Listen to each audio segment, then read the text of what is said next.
लोकसभा चुनाव के लिए कांग्रेस ने शुक्रवार को अपना घोषणा पत्र जारी कर दिया। कांग्रेस अध्यक्ष मल्लिकार्जुन खड़गे की मौजूदगी में जारी हुए इस मैनिफेस्टो में कांग्रेस ने 500 रुपए में एलपीजी सिलेंडर देने के अलावा फ्री बिजली, लड़की की शादी में सोना और कैश देने जैसे वादे किए हैं। खड़गे ने दावा किया कि तेलंगाना को अलग राज्य बनाने में सबसे बड़ी भूमिका सोनिया गांधी की थी, तो वहीं राहुल गांधी ने दावा किया कि तेलंगाना की सरकार भ्रष्टाचार पर पीएम मोदी खामोश है, लेकिन जनता ने इस बार बदलाव का प्रण ले लिया है।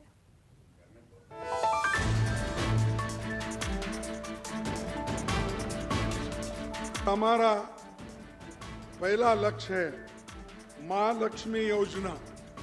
महिलाओं को हर महीने 2,500 रुपए, 500 रुपए में गैस सिलेंडर, महिलाओं को फ्री बस, यहां पर भी 500 में गैस सिलेंडर, बिजली फ्री, कॉलेज गर्ल्स को फ्री स्कूटी, लड़की की शादी में सोना और कैश। तेलंगाना विधानसभा चुनाव के लिए कांग्रेस ने वादों का पिटारा खोल दिया। हर तबके को साधने के लिए ऐलानों की झड़ी लगा दी। कांग्रेस ने अपने संकल्प पत्र में वादा किया है कि अगर सूबे में कांग्रेस की सरकार बनी तो सिर्फ 500 रुपए में गैस सिलेंडर दिया जाएगा। महिलाओं को हर महीने 2,500 रुपए दिए जाएंगे। महिलाओं को बस में फ्री यात्रा की सुविधा दी जाएगी। 200 यूनिट तक बिजली फ्री दी जाएगी। इंद्रम्मा उपहार योजना के तहत हिंदुओं को बेटी की शादी के समय 1 लाख रुपए और 10 ग्राम सोना सरकार की तरफ से दिया जाएगा। अल्पसंख्यकों को उनकी लड़की की शादी के वक्त 1,60,000 रुपए दिए जाएंगे। उच्च शिक्षा प्राप्त करने वाली हर लड़की को फ्री स्कूटी दिया जाएगा। किसानों को हर साल 15,000 रुपए दिए जाएंगे। खेतीहर मजदूरों को हर साल 12,000 रुपए मिलेंगे। किसानों के लिए 1 लाख रुपए तक का फसल कर्ज माफ किया जाएगा। किसानों को 24 घंटे लगातार बिजली उपलब्ध कराई जाएगी। आंगनवाड़ी शिक्षकों का मासिक वेतन बढ़ाकर 18,000 रुपए किया जाएगा और उन्हें ईपीएफ के तहत लाया जाएगा। जाति गणना के बाद जनसंख्या के आधार पर ओबीसी का आरक्षण बढ़ाया जाएगा। पत्रकारों की मौत के बाद उनके परिवार को 5 लाख रुपए नकद दिया जाएगा। विकलांगों के लिए मासिक पेंशन बढ़ाकर 6,000 रुपए किया जाएगा। शिक्षकों के सभी रिक्त पद 6 महीने के अंदर मेगा डीएससी के जरिए भरे जाएंगे। तेलंगाना आंदोलन के शहीदों के आश्रितों को 25,000 रुपए महीने की पेंशन और उनके परिवार के एक सदस्य को सरकारी नौकरी दी जाएगी।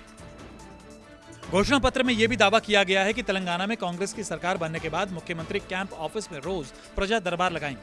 कांग्रेस अध्यक्ष मल्लिकार्जुन खड़गे ने दावा किया कि जिस तरह हमने कर्नाटक में 5 गारंटियां देकर वहां की जनता को उसे सौंप दिया, वैसे ही हम तेलंगाना में वादा निभाएंगे।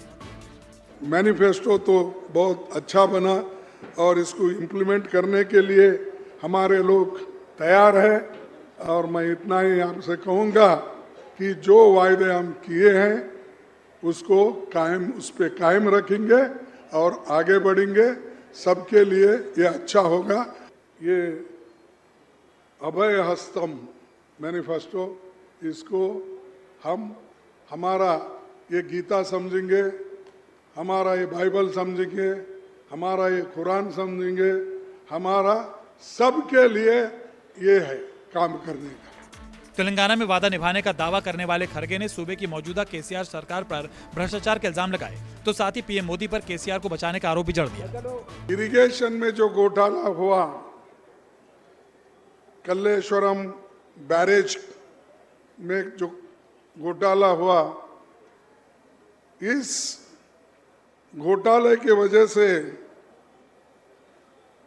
और जो भ्रष्ट सरकार यहाँ है, इन्होंने बहुत कुछ गलत कामें की है।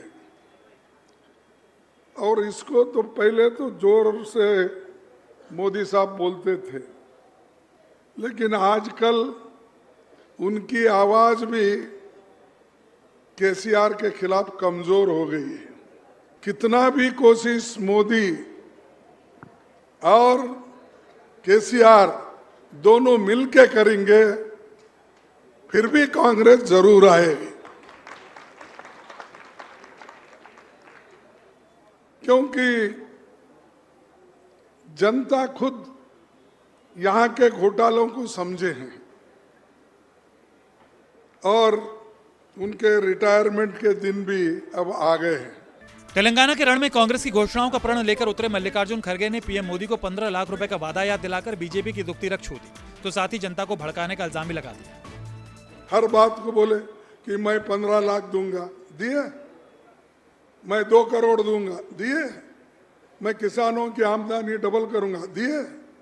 अब ये भी वैसा ही बोल रहे कि मैं करके रहूंगा कमेटी, दूसरा कुछ नहीं बोले, मैं उसके लिए कमेटी करके दूंगा।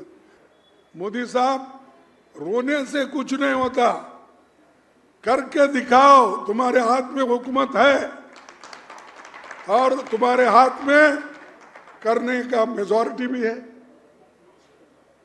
तो इसीलिए भाइयों, चंद लोग भड़काते हैं, उस भड़काओ में मत आओ।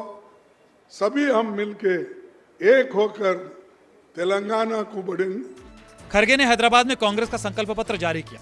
चुनावी यात्रा लेकर नरसमपेट पहुंचे राहुल गांधी ने दादी इंदिरा गांधी का जिक्र किया। तेलंगाना के लोगों से खास रिश्ते का दावा कर दिया। मेरा रिश्ता आपके साथ राजनीतिक नहीं है, मेरा आपके साथ पारिवारिक खून का रिश्ता है।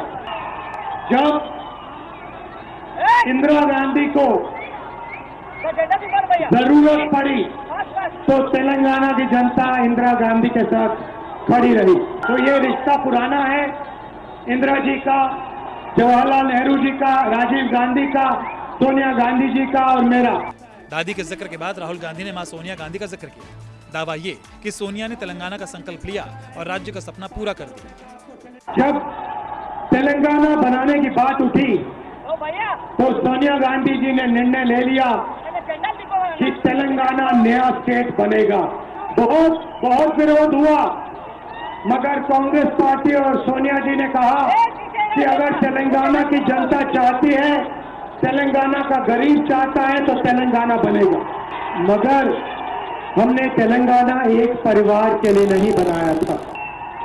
एक परिवार के पास तेलंगाना का पूरा धन चला गया। कलेश्वरम प्रोजेक्ट में आपके चीफ मिनिस्टर ने आपसे 1 लाख करोड़ रुपए लूटा। मैंने अपनी आंख से कलेश्वरम में जाके देखा, प्रोजेक्ट टूटा हुआ है, डैम क्रैक हो रहा है। आपके चीफ मिनिस्टर ने धरनी पोर्टल बनाया, कंप्यूटराइज करने को कहा। दलित बंधु स्कीम में उनके एमएलए 3 लाख रुपए का कट लेते हैं। राहुल गांधी ने कहा कि वो तेलंगाना में एक परिवार के राज की जगह पिछड़ों, दलितों और आदिवासियों का राज चाहते हैं और इसलिए आरक्षण भी बढ़ा रहे हैं। केसीआर ने एक परिवार का राज किया, हम पिछड़ों, दलितों और आदिवासियों का राज चाहते हैं। इसलिए हम रिजर्वेशन, लोकल बॉडी में रिजर्वेशन को 23% से 42% तक बढ़ा रहे हैं। 34,000 नए लोगों को लोकल बॉडी में इलेक्शन जीतकर पोजीशन मिलेगी। राहुल गांधी ने दावा किया कि तेलंगाना के रण में एक तरफ कांग्रेस है तो दूसरी तरफ बीजेपी, बीआरएस और एआईआईएम का कथित गुप्त संगठन है और कांग्रेस प्रजाला तेलंगाना का सपना पूरा करके रहेगी। एमआईएम, बीआरएस और बीजेपी एक है। बीजेपी बीआरएस को यहाँ मदद करती है और लोकसभा में बीआरएस उनकी मदद करती है। जहाँ भी कांग्रेस चुनाव लड़ती है वहाँ एमआईएम खड़ी हो जाती है। इसीलिए ये चुनाव बीआरएस और कांग्रेस के बीच में है और कांग्रेस पार्टी बीआरएस को हराने जा रही है। जो तेलंगाना का ओरिजिनल सपना था, प्रजाला तेलंगाना का सपना, उसको हम पूरा करने जा रहे हैं। 119 सीटों वाली तेलंगाना विधानसभा के चुनाव के लिए 30 नवंबर को एक ही चरण में मतदान होना है और इसके नतीजे 30 दिसंबर को आएंगे। Bureau report, news 24।